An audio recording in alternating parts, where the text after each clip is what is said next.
India takes over the presidency of G20. Prime Minister Narendra Modi says New Delhi will play an inclusive role.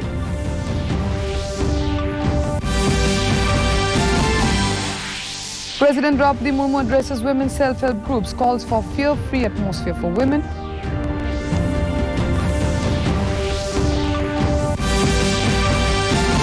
Today is National Press Day. Northeast joins the nation in observing the day.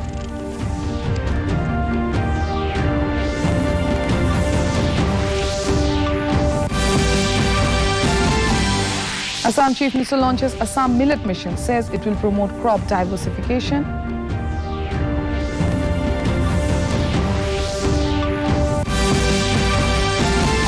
And Meghalaya Chief Minister Conrad Sangma hails Mizoram for men's football title and Manipur for women's football title at Northeast Olympic Games.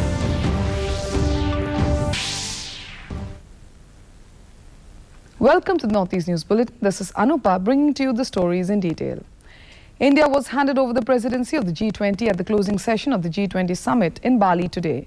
India will officially assume the G20 presidency from the 1st of next month. At the closing session, Indonesian President Joko Widodo symbolically handed over the G20 presidency to Prime Minister Narendra Modi. Speaking at the closing session, Modi said it is a matter of pride for every Indian as the country takes over the presidency of the G20. He said India is taking charge of the G20 at a time when the world is grappling with geopolitical tensions, economic slowdown, rising food and energy prices, and the long-term ill effects of the pandemic. He assured the world leaders that India's presidency will be inclusive, ambitious, decisive, and action-oriented. Inclusive, ambitious, decisive, और action-oriented होगी. Excellency, अगले एक साल में हमारा प्रयत्न रहेगा कि G20 नए विचारों की परिकल्पना के लिए और सामूहिक एक्शन को गति देने के लिए एक ग्लोबल प्राइम मूवर की तरह काम करे। प्राकृतिक संसाधनों पर ओनरशिप का भाव आज संघर्ष को जन्म दे रहा है और पर्यावरण की दुर्दशा का मुख्य कारण बना है। प्लेनेट के सुरक्षित भविष्य के लिए ट्रस्टीशिप का भाव ही समाधान है। इसमें India and France on Wednesday reviewed cooperation in defense, civil nuclear, trade, investment and new areas of economic engagement. Prime Minister Narendra Modi and French President Emmanuel Macron met at Bali on the sidelines of the G20 summit. Both leaders discussed regional and global developments. Modi also had bilateral talks with Singapore Prime Minister Lee Hsien Loong. They discussed boosting avenues of India-Singapore cooperation in sectors including the green economy, renewable energy, financial technology and deepening trade relations. The Prime Minister also met German Chancellor Olaf Scholz and discussed ways to boost economic ties, defense collaboration and other important issues.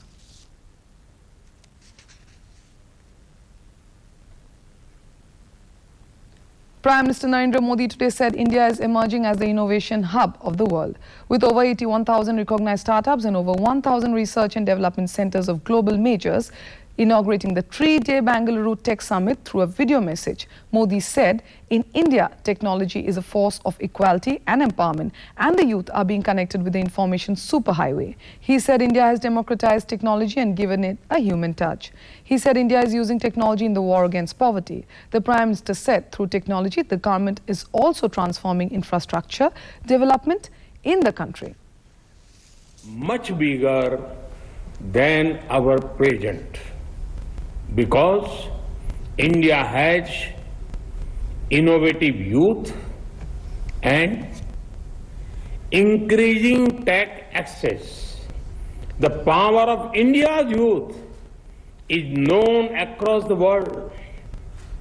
They have ensured tech globalization and talent globalization. President Draupadi Murmu has said women empowerment is essential to make India self-reliant and a development nation. Addressing a conference of women's self-help groups in Bhopal today, the President stressed the need to create such an environment in which women feel free and fearless and can make full use of the potential.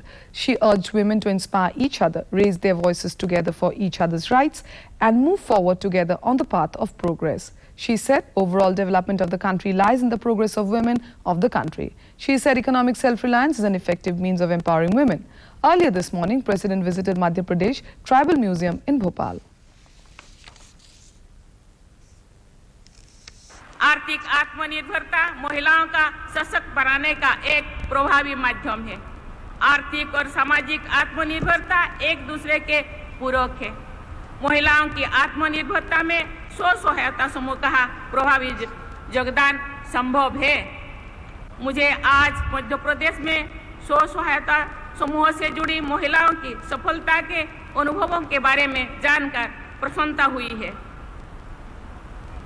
ये जो दोनों महिलाएं अपना अनुभव साझा किए हम लोगों के साथ, सचमुच में ये बहुत ही प्रभावशाली है।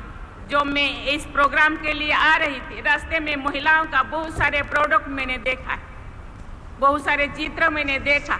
ये तो केवल झलक है, लेकिन मुझे बताया गया है कि 42 लाख महिला समूह इस राज्य में है, इसलिए वो। In more national news, Vice President Jagdeep Dhankar today said the reputation of Controller and Auditor General of India, CAG, at the global level is well recognized as a robust auditing organization. Inaugurating the second audit divas at the office of the Controller and Auditor General in New Delhi, the Vice President said it is on the account of this recognition that the CAG is playing a critical role as external auditor at various UN organizations. He emphasized that transparent accountability in public service delivery is quintessential to good governance. He lauded the good work done by the CAG. On the occasion, he conferred awards of the winners of National Online Essay Writing Competition organized by the CAG as part of the day's celebrations. What it is today. Impactful and wholesome CAG functioning has generated evolution of transparent and accountable ecosystem on a global horizon. We are hot favorite destination of opportunity and investment. When we look around the global economic scenario, India, on account of its policies, is a shining example. The world is looking at us as never before, and the world is looking at us so that we catalyze the big change.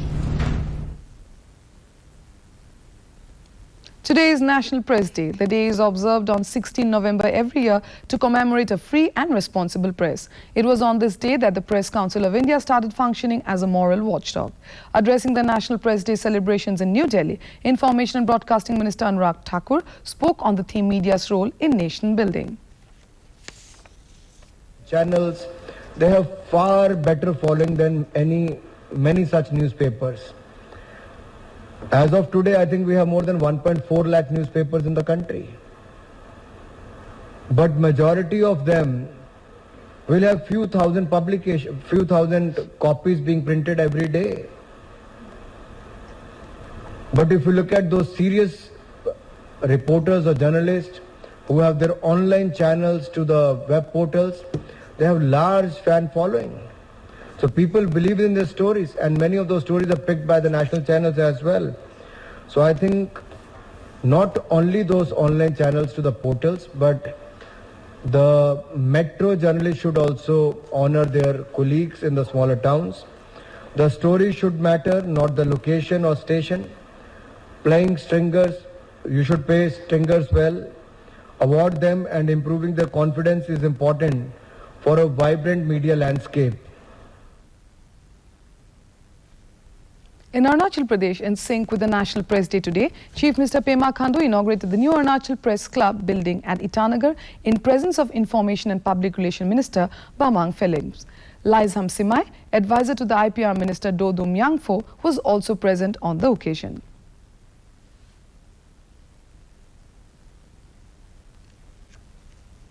In Nagaland, Dimapur Press Club today observed the National Press Day under the theme Media's Role in Nation Building, with Naoram Nishikanta, Assistant Professor and Head of Department Journalism and Mass Communication, St. Joseph's University, as the resource person. In his speech, Naoram said, "It is time to realize the importance and responsibilities of the press as part of nation building, as it is the bridge between the government and the public. At this juncture, where technology is moving fast, journalists need to think about the consequences of how it will impact the society." In Assam, Chief Minister Dr. Himanta Biswa Sarma today launched Assam Millet Mission, aimed at raising the nutrition quotient and doubling farmers' income. In his speech, Dr. Sarma said that to increase productivity, it will also contribute in crop diversification.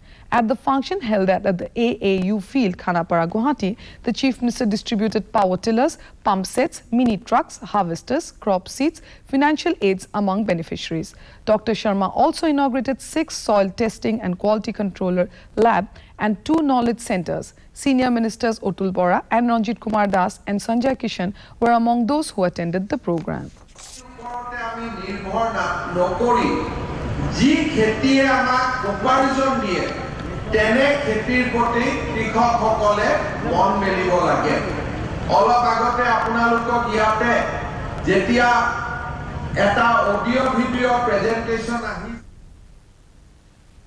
In Nagaland, Chief Minister Neiphiu Rio today attended 75th anniversary celebration of Parent Town. In a tweet, Rio said, "Celebration of a jubilee is always a joyous and Thanksgiving occasion." He said it is also a time for introspection of the past and for charting out new visions and horizons for the future.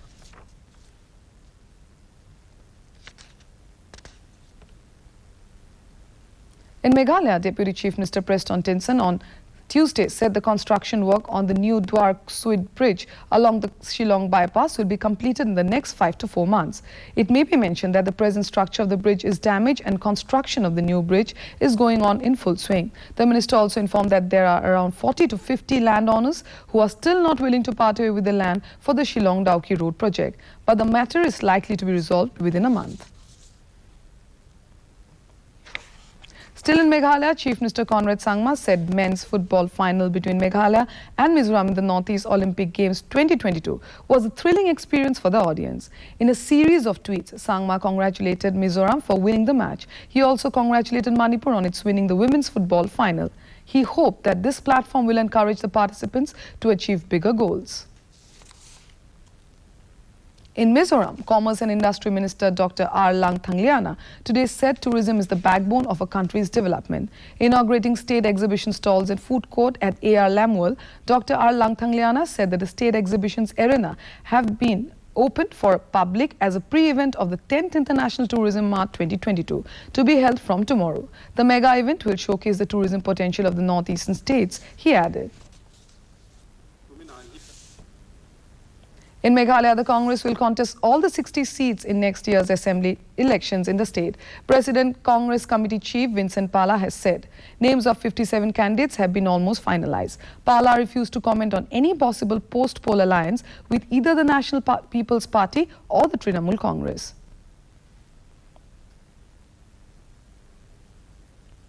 To end the news, the main points once again.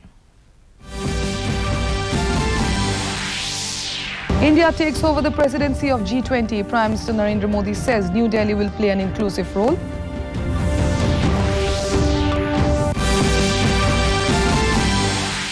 President Draupadi Murmu addresses women's self-help groups, calls for fear-free atmosphere for women.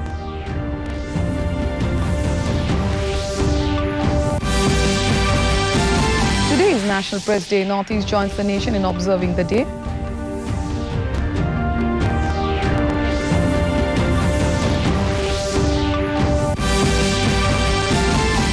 Assam Chief Minister launches Assam Millet Mission, says it will promote crop diversification.